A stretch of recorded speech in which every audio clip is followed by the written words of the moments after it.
Good morning, folks, and welcome to another great edition of Money Truth Moments with our very own resident money whisperer, Judy Gilpenbarger. How are you, Judy?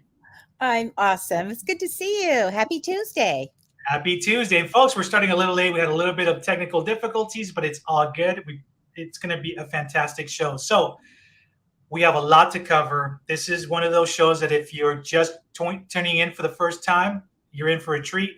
If you are a regular viewer, please make sure that you share this out with your friends, family, business folks. And if you're not following Judy, please do so at judycopenbarger.com. But today we are talking about recession proofing your future. It's a huge subject, and I don't want to take any more time away from what you have to share with us, Judy. So all yours.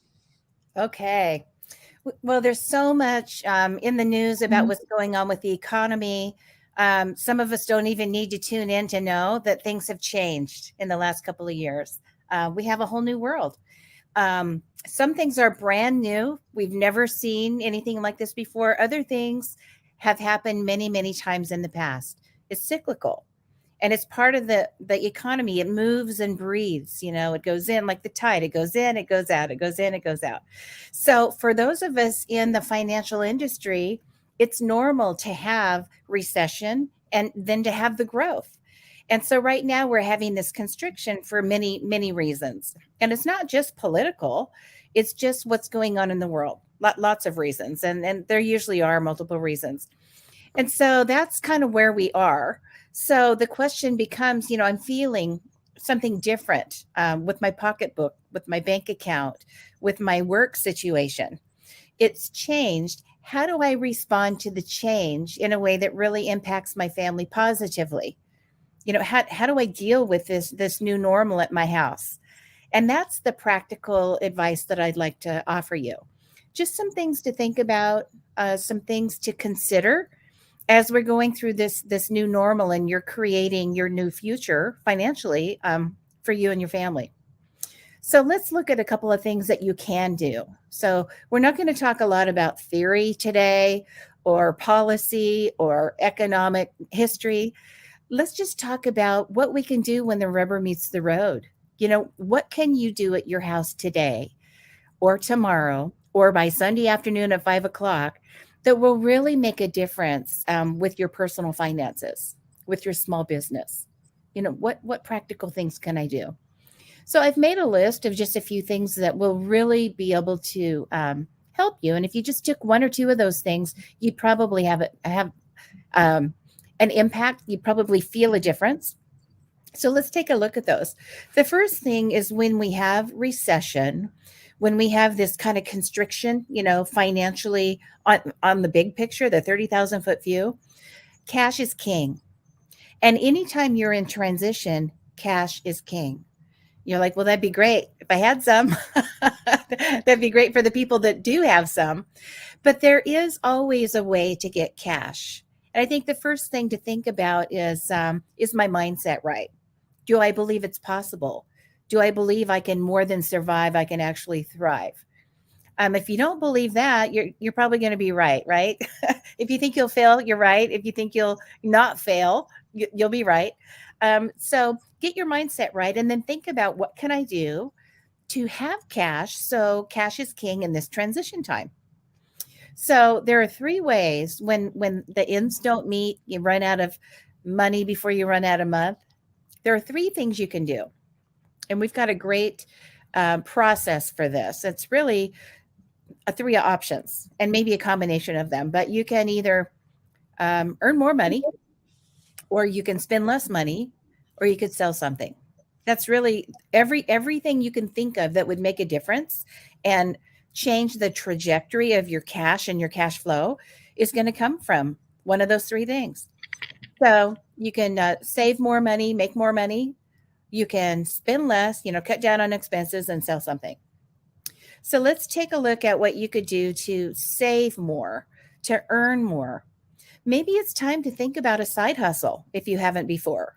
If you've had a job that you just kind of, went to college or learned your trade and you've done your job and you never change, what else could you do? Is there a way that you could morph that into a small business? Do you have a hobby that you could turn into a business? Are you really good at making cakes? Are you really good at painting pictures? Are you really good at fixing bikes? Is there a side hustle that you can do? A lot of people this last couple of years have started driving Uber, or whatever it is. Is there a side hustle that can help you earn more to fill in the gap, even if it's temporary? What about savings? And this is where people say, yeah, great. I can't even pay my bills. Where am I going to save more? There's always some money. If it's a quarter, if it's $1, if it's $500, there's something you can do every paycheck, something you can do every month to save more. It might be a matter of looking into the free stuff. If you're employed, go to the HR, go to the payroll department and find out what benefits are there. Maybe there's a retirement program you could take advantage of, or an HSA program to help cover your healthcare costs on a tax-free basis. There might be advantages there that you just have never thought of looking into, which can help you save more, even if it's a little bit.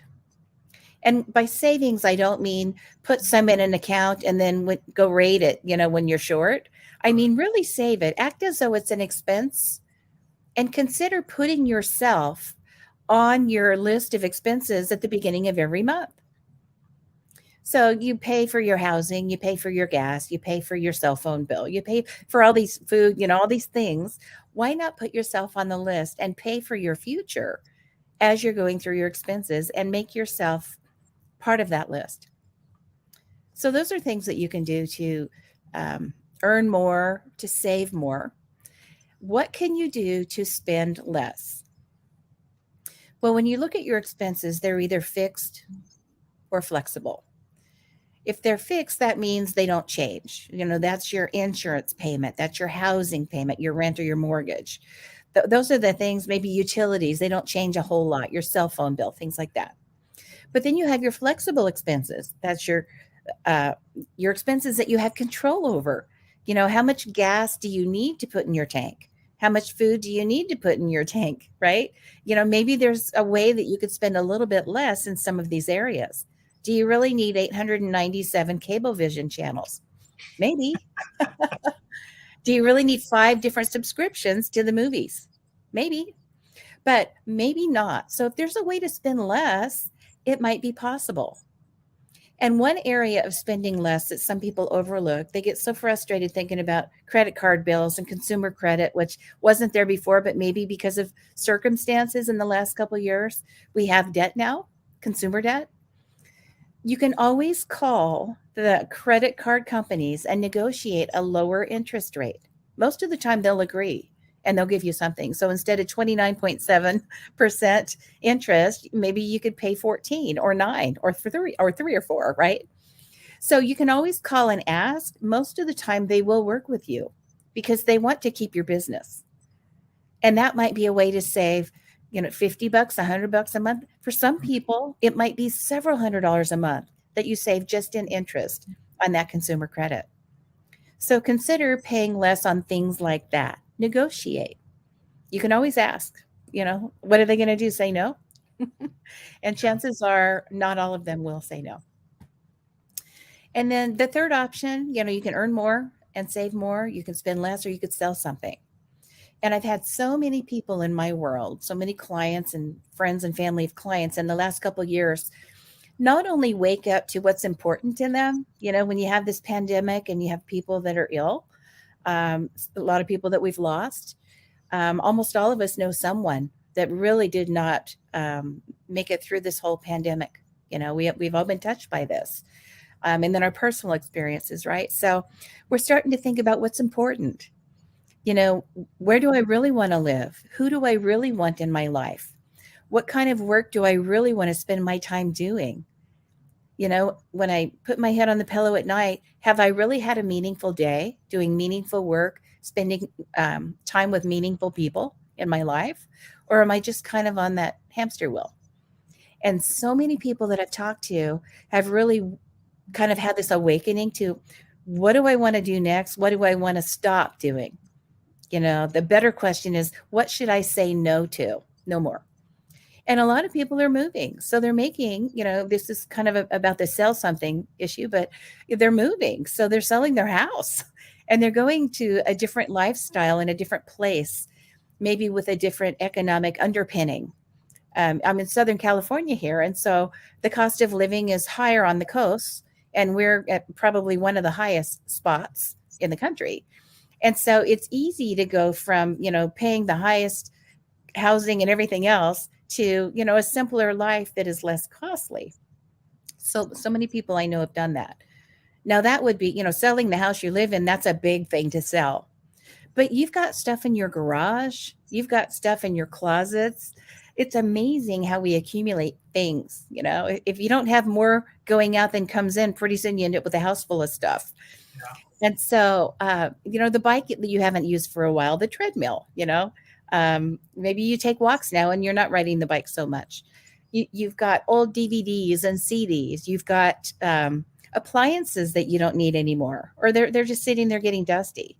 Clothing, all kinds of things. It's amazing how your trash is someone else's treasure. It's so true. So, they have all these online ways to sell things. You just ship them out. The Venmo money comes in, you ship them out.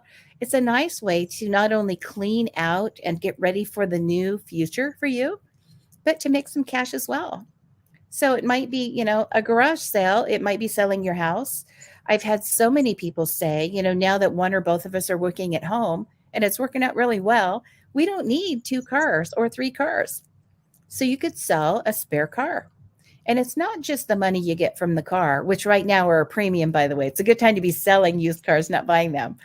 But now you have all the costs that are associated with owning a vehicle that go away, the registration and the gas and the insurances and all the maintenance. So something to think about, is there something in your life, simple or not, that you could sell? Maybe there's something you can create. If you have a trade that you're good at, woodworking, anything that you can create, or move through the marketing system where you're selling something and there's that margin of profit, think about it. There might be a hobby or a passion that you have that maybe you did way back BC, before kids. Most people would say BK, but it's, kind of back before the season that you're in, where you did something that you love doing. And maybe it's time to pick it up again. And maybe there's a way to monetize it. What if, right? What if? So those are some things: saving more, spending less, selling something, some practical things to maybe consider as you're beginning to recession proof your financial life for the next, few months, next few years, whatever this economic season is going to be for us. It's interesting. You can totally, it's a science. You can totally predict an economic season. You know how long it's going to last, what it's going to do, until you get lawmakers involved.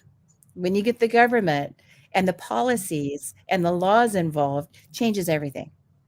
And so that predictability is like, I don't know, week, month, year, depends on who's in charge, what they are leaning toward, what they want to do. There's all these like outside forces that take away that predictability. But what we do know, the tide will come in, the tide will go out. The economic situation underpinnings will grow, it will constrict, it will grow, it will constrict. We just don't know the timing of the tide or the distance of the tide. Those are the two things that are a little unpredictable, particularly now with all the politics and the world changing. So hopefully that gives you some thoughts about, how to manage a storm that's coming, how to kind of take hold of that cash is king thinking. How do I get more cash? How do I keep more cash? What can I do at my house? These simple, single doable things that will help my family get to the next season. What can I do more, better, different? What can I change? Who should I talk to? All of these things hopefully will just give you like some food for thought, maybe a short little action list of things that you can do instead of complaining or whining or crying or covering up, in the bed, Yep. pulling the sheets up over your face. What can you do that's proactive, not reactive, to make a big difference in your financial life? That's what I wish for you. Is that helpful? That's totally helpful. And Folks, if you're just joining us, please make sure that you watch the beginning of the show because we are talking about recession proofing your future. Just got some great advice from Judy. If you're not following Judy, please do so at judykopenbarger.com. And let's take a moment to talk about your website. Can you share with folks what they can find on your website? Absolutely. Yeah. For some people, if you've been doing this a while, you've been doing life for a while, you've been doing money for a while, you know what works. Hard knocks is a great teacher. So, but for those of you who are younger or who are tired of getting knocked around too much, sometimes we get into this place where we just, I've been here before. I've made this mistake before, over and over, deja vu, over and over again. I keep getting in the same mess financially. How do I not do that? Sometimes you just need a little bit different trajectory. You just need a little bit of basic knowledge of something that is not working, and now you know why. Oh, the 2x4, right? It's like, oh, because I keep doing that, I keep getting that result. So sometimes you just need to know. So judykopenbarger.com is kind of the pathway to some free information that will help you. There are helpful articles on there. There are videos on every possible, and they're short, they're short and sweet, every possible area of personal finance and small business, small ministry finance that you can imagine. And you can just click on there for 5 or 10 minutes and go, oh, it's illuminating. But I think most importantly, the judykopenbarger.com site gives you the pathway to the little green button that will take you straight to the Money, Truth, and Life online mastery program. And that program is one that we've designed over the years, 40 years of working with clients. And we put together to give you a course of all the pillars of personal finance that you need.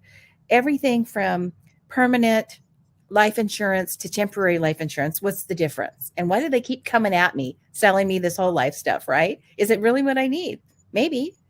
But how would you even know the difference? What if it's a trust or a will? It's like, I know I want to protect my family.